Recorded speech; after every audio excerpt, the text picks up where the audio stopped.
Kembali lagi bersama saya Don Bosco Slamun di Doncast dan masih bersama Menteri Pertanian Bapak Amran Sulaiman. Dan saya sudah dengar begitu banyak tadi. Tapi ada satu situasi yang ingin saya sampaikan, bahwa ada keresahan di publik karena banyak PHK, pendapatan yang berkurang, daya beli yang sekarang kemudian orang bilang rendah. Lalu kalau itu terjadi di bulan seperti ini lalu harga-harga naik, yang sekarang Bapak lagi bertindak atau mengambil langkah supaya itu tidak turun, dan Presiden juga memerintahkan seperti itu. Memahami situasi seperti ini bagaimana? Ini sampai saat ini kan harga dalam kendali, Betul, masih terkendali. Artinya dibanding tahun sebelumnya. Tetapi nanti dengan melihat situasi ini kita mencari solusi permanen, dan Bapak Presiden sudah memberikan arahan agar kita menciptakan solusi permanen, dan itu kita membentuk koperasi. Oh, koperasi. Satu desa, satu koperasi. Jadi Koperasi Merah Putih ini ya, maksudnya koperasi merah. Jadi 70.000 koperasi. Ya. Nah, itu solusi paling tepat. Nah, apa dampak kali ini sudah kita bangun? Yang pertama, supply chain-nya, rantai pasoknya ini kan ada 8 nih. Keuntungan middleman, tengkulak dan seterusnya, pengusaha dan seterusnya, Itu 3 potong. ada 9 bahan pokok kan? Ya. Itu nilainya 300 triliun lebih. Keuntungan middleman. Ya. Dan lebih banyak dinikmati daripada produsennya, petani kecil. Oke. Jadi porsinya jauh lebih banyak dinikmati dari 9 bahan pokok saja, nikmati oleh ini middleman daripada yang kerja mati-matian. Middleman ini maksudnya calo kan? Bukan, semua. Jadi semua, dia calo, dia pengusaha besar, pengusaha kecil, sedang semua ada di sini. Itu keuntungannya kami hitung, itu 300 triliun. Nah, sementara petaninya, itu petani padi saja, itu cuma untung 200.000, 300.000 per bulan per orang. 1 juta lebih, itu per bulan per 4 keluarganya. Kan anak istri ya. 2 anak katakanlah. Nah, ini kita perkecil, memotong ini menjadi 3 lini. Dari 8 menjadi 3. Dari petani, koperasi merah putih, langsung konsumen. Kalau itu yang terjadi, manfaat pertama tidak ada lagi seperti sekarang, operasi pasar. Biaya operasi pasar kita adalah itu 16,6 triliun. Berarti itu kan hemat. Nggak ada lagi kan. Yang kedua, tidak ada lagi gaduh. Setiap Idul Fitri, karena ini berjalan 12 bulan, terus menerus. Oke.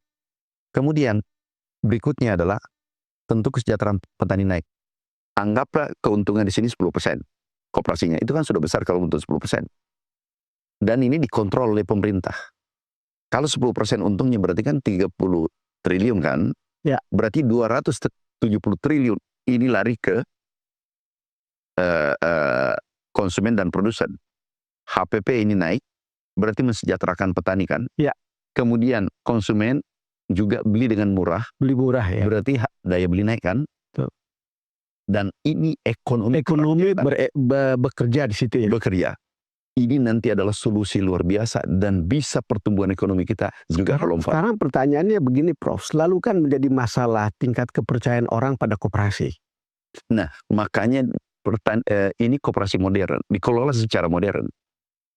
Itu sebenarnya kepercayaan itu dari siapa di situ? Leadernya. Maaf, pertanian kemarin kan terpuruk tuh. Ya. Tapi sekarang cuma berapa bulan? 4 bulan naik, 6 bulan naik drastis. Jadi yang penting kita komitmen untuk memperbaiki. Nah, ini sistem kita bangun nanti. Kalau ini berjalan, daya beli naik, yang dulu beli 1 bisa beli 2 atau 1,5. Tapi ini, yang dulu dapat 200.000, 1 juta per bulan, bisa jadi 2 juta. Bayangkan, uang yang di desa saja bergerak untuk kepala desa 70 triliun. Dan itu bisa gerakan ekonomi. Nah, ini 270 triliun terbagi, bergerak untuk orang kecil, menggerakkan ekonomi kerakyatan bergerak. Saya bertemu Pak Jokowi hari Sabtu lalu dan bicara seperti ini dalam pengertian begini. Ya. Untuk menumbuhkan ekonomi itu uang itu disebarkan ke daerah. Iya. Termasuk sampai ke desa-desa. Sebanyak-banyaknya. Dengan begitu daya beli itu meningkat. Kira-kira begitu. Jadi jalan pikiran. Jadi ketika bikin koperasi, lalu kemudian punya modal sekian, lalu uang yang beredar sekian, Iya. itu inline kelihatannya gagasannya. Jadi ini nanti bukan saja penempatan meningkat, daya beli meningkat, tapi bisa mengurangi pengangguran karena menciptakan lapangan kerja kan. Iya. Pasti kan punya pegawai nih. Iya. Bayangkan kalau 70.000 kali 10 aja, itu kali 70.000 itu 700.000. 700.000 yang ada di koperasi. Ya. Kalau kali 4 dengan batihnya, dengan keluarganya, Iya.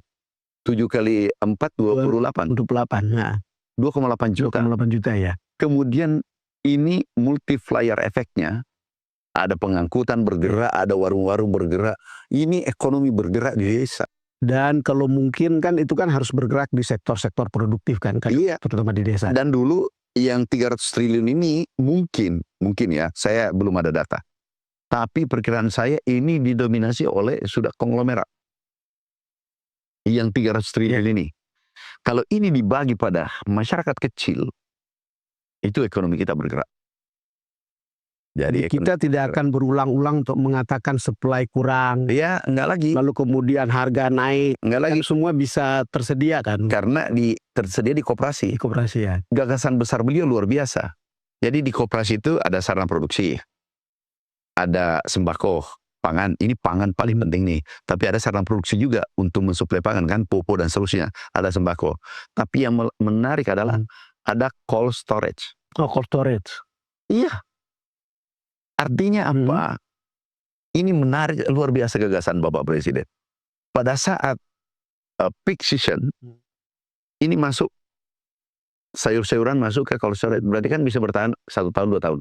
Benar nggak? Atau 1 tahun lah, karena kita produksi tiap tahun kan. Tapi juga ada berurusan dengan listrik dong kalau begitu kan. Iya, kan dia bayar dia sendiri nanti. Karena untung kan 10%. Ini masuk, kalau pada saat musim panen, masuk. Off season, pada saat kurang, supply, keluar. Dan pada saat masih berlebih, ekspor. Yang terjadi sekarang adalah karena ketahanan kayak cabai itu umurnya pendek banget kan. Iya. Tapi kalau masuk, kalau masuk cold storage kan bisa tersedia terus. Bisa tetap. Benar nggak? Iya, betul. Persoalan kita kan penyimpanan. Apa dampak positifnya nanti? Petani tidak jera untuk bercocok tanam. Ya. Petani sederhana. Saya selalu katakan, mau nggak negara ini kuat dari sektor pangan?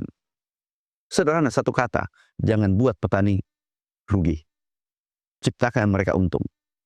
Nggak usah disuruh tanam, nggak usah dihimbau. Termasuk peternak. Semua, peternak, hortikultura, perkebunan, semua. Kemarin ada masalah peternak susu kan, susu sapi. Alhamdulillah sudah selesai. Peternak, saya katakan, datang ke sini. Apa regulasi saya bisa tanda tangan untuk kalian? Oh iya, saya ingat itu peristiwa. Yang kemarin tuh. Nah, ini peternak butuh perlindungan. Jangan biarkan jalan sendiri. Yang penting mereka untung. Kalau sudah untung selesai. Nggak bertanya lagi macam-macam. Itu betul. Yang orang teriakkan karena rugi deh. Iya. Iya. Jadi Prof, yang begini kan saya harus katakan, ini kan masih omongan. Iya. Orang berpikir dan orang berharap hasilnya itu kapan gitu, kira-kira. Supaya pemerintahan ini paling tidak makin kredibel di mata publik. Termasuk cerita tentang harga-harga tadi, termasuk cerita tentang koperasi yang seperti Prof bicarakan ini. Apakah ada keyakinan bahwa ini akan work gitu? Oh, ini menarik nih. Gini, orang sukses itu harus berada pada keyakinan tingkat tinggi, ihsan. Aku kupas ya, mudah-mudahan masih ada waktunya. Ada 3 lapisan orang sukses, tingkatan keyakinan orang. Ilmu yakin, orang berilmu katakanlah doktor, profesor, master, macam-macam, itu kontribusinya hanya 15% untuk sukses. Ainul yakin, dia melihat, belajar lapangan, itu kontribusinya 30% sukses. Tapi orang sukses yang tertinggi itu berada pada hak yakin. Aku yakin. Aku yakin, saya tidak pernah ketemu Tuhan, tapi saya yakin ada Tuhan melihat saya setiap hari. Nah, kemudian pastikan ada mengatakan omon-omon. Ya. Kita dilihat dulu, siapa yang omon ini? Omon-omon ini siapa orangnya? Apa ada jejaknya? Kan baru-baru kita selesaikan nih. El Nino ada, La Nina, kekeringan, kekurangan pupuk, petani ada utangnya yang 10 tahun macet. Ini selesai, bayangkan baru 130 hari. Ya. Dan produksi naik. Jadi sudah ada yang bisa dibaca bahwa ini ada track recordnya. Track recordnya sudah selesai. Dan orang yang punya jejak ya yang baik itu biasanya kalau dia membuat gagasan seperti Bapak Presiden biasanya jadi kenyataan. Bayangkan baru kita 130 hari bekerja untuk sektor pangan itu sudah membuahkan hasil. Negara tetangga itu Malaysia ribut. Yeah. Filipina ribut masalah beras. Jepang yang negara maju ribut juga. Indonesia penduduknya bahkan Mahathir datang di Indonesia mengatakan, kok adem-adem aja pangannya. Padahal penduduknya 10 kali lipat dari Malaysia. Itu kata Mahathir, bukan kata saya. Jadi kalau saya, orang sukses itu mimpi besar. Ya. Mimpi besar, kalau make big dream, kemudian take action, ini ambil tindakan, itu belum cukup. Kemudian berikutnya persisten. Orang gagalnya di persisten. Kenapa? Terlalu banyak godaan, banyak yang mengkritik, banyak macam-macam, banyak mengganggu, ada mafia, ada ini disinilah orang gagal. Bertahan dalam tekanan. Dan itu lo berlihat. Karena kan sangat beragam kan pandangan di publik itu. Iya. Ada yang bilang, this is too good to be true. Iya. Kan begitu. Iya. Tapi saya juga percaya apa yang dikatakan oleh Pak Prabowo sebagai presiden. Iya. Saya tidak pegang tongkat busa. Iya. Kan kira-kira begitu. Iya. Kan? Tidak. Butuh proses. Nah, butuh proses. Gitu. Nah, orang yang mau berhasil, berani berproses. Ada kata-kata bijak ya saya biasa sampaikan ke anak-anak. Aku tidak tahu banyak, tapi saya kerja banyak. Sehingga aku dapat banyak. Aku tidak tahu banyak, tapi saya bekerja banyak. Akhirnya aku dapat banyak dan tahu banyak. Jadi kan banyak orang tahu banyak tapi tidak melakukan apa-apa. Di situ persoalan besar juga. Jadi the passion ya, ada spirit, ada keinginan.